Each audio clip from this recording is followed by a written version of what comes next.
Hello friends, and welcome to Escaping the Mouse with your host, me, Breck Roll. Alright, I got a little project I got to do some research on today. There's some funny sounds coming from my air conditioning, and I want to figure out what's going on. It actually, when the air conditioning is running, it sounds like there's water gurgling around in there.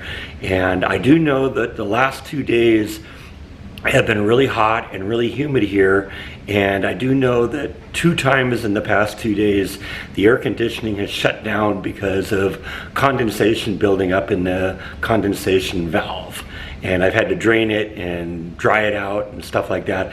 And I think it's maybe related to the sound that I'm hearing when the air conditioning runs that sounds like water running. So I want to look into that, figure out what's going on, see if I can do something about it, and I may end up having to call somebody out here to deal with it.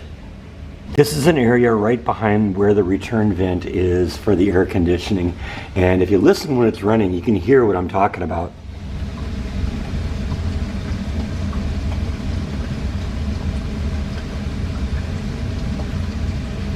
So I'm hoping the camera picked that up, but what I want to do today is try and open up the air conditioning from the garage end of things and see if I can figure out what's going on in there. So I've gotten the furnace open. What I notice right now, I don't see a whole lot of water in there, but I have an enormous amount of ice buildup on the condenser in here. So I think what I'm going to do is we're going to try and melt all of this off and see if maybe at that point we can get enough runoff from whatever the water, wherever the water is coming from in there, and maybe get it all to drain out of here. Because generally the point of the condenser here is you're supposed to run your Freon through this, and by pulling air through it, it creates cold air. But if you're not getting, if the whole thing's covered up with ice, that's going to be a problem.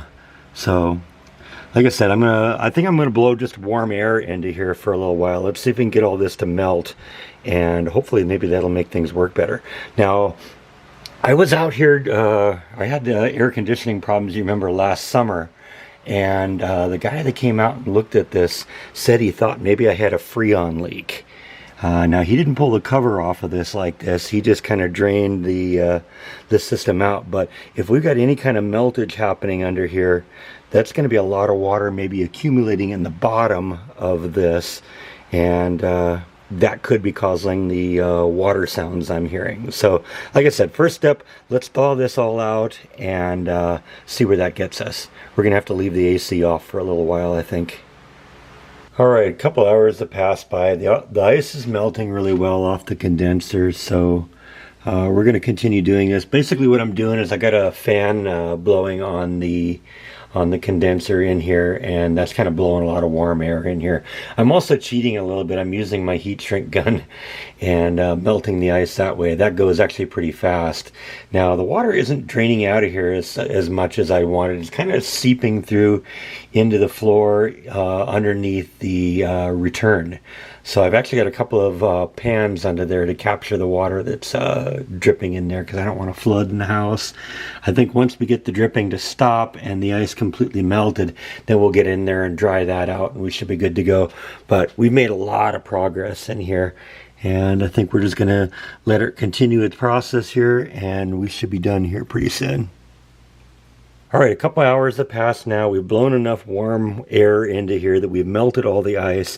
And actually, I've been thinking about this for the past couple days. I think this is sort of just kind of a cascading error that started out just kind of a minor issue, and it got worse and worse. I've been noticing for the last couple days that the air conditioning just runs and runs and runs and runs and runs. And in the past, that's not how it worked. What would happen is it'd come on, it would cool everything down, and then it would turn off for a while. When it runs and runs and runs, and it's really humid like this, you get a lot of moisture getting pulled into the system.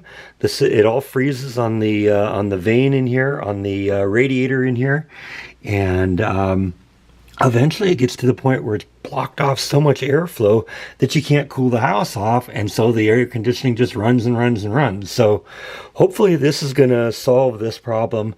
We'll be able to turn this back on. I'm going to vacuum all the water that's out of the bottom here that's melted. I'm going to clean up inside, put this thing back together, but I think we're pretty much there now.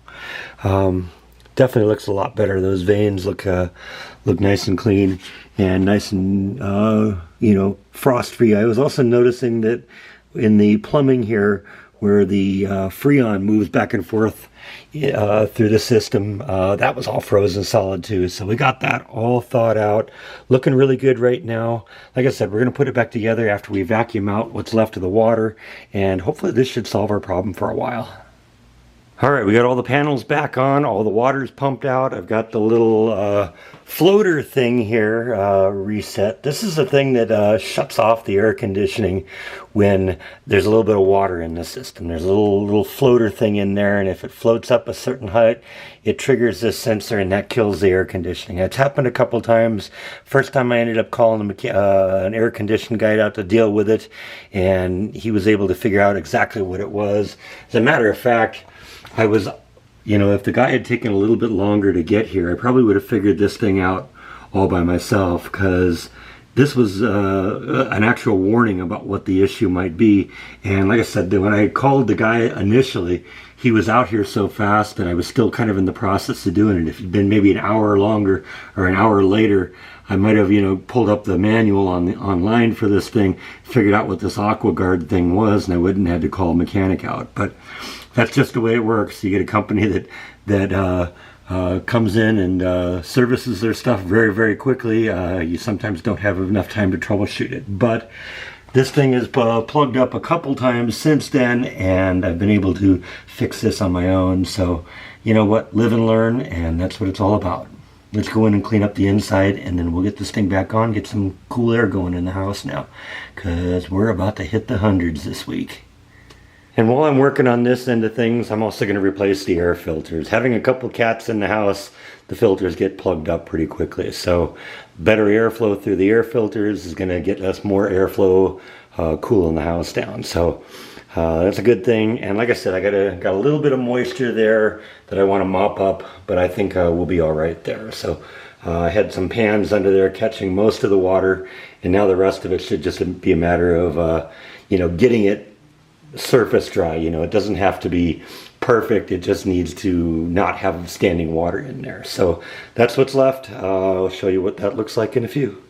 All right, we've tripped the breakers back on, and the system is booting up right now, starting to warm up, and we'll see what happens here. I'm actually going to run it without the filters for a little while, just to get a little fresh air blowing through there, because as I was emptying out the bucket, I heard this crackling sound. I said, that's weird, there shouldn't be any crackling, there's no electricity in there shouldn't be anything doing anything like that. It just turned out a little bit of a piece of ice sheet from the inside fell off and hit the ground in here. So like I said, we're going to give this a little bit of time to dry that all out, and then we'll put the filters in here. Alrighty, let's see what's going on here. Definitely more airflow coming through here. Let's hope this is going to solve the problem. Like I said before, if you have limited airflow, then you're only going to be moving so much air in the house, and if you're only moving so much air into the house, you're not going to have a really good opportunity to get it cooled off in a quick manner so that it can shut down and all that gunk that built up on the system freezes solid. If you give it a chance to turn off a little while, that all thaws and melts away, and then it shouldn't be a problem. But when it builds up, because it's running constantly over and over and over again, that's apparently what you get. So like I said, we're going to monitor this for the next few days, see what happens, but I think we're past this. We got this done. Another little project completed around the house that didn't require me to bring in a mechanic to do. I was able to do it on my own. So anyway, I think that's all that I have for today. Thank you as always for watching, and I'll see you next time on Escaping the Mouse. Good night.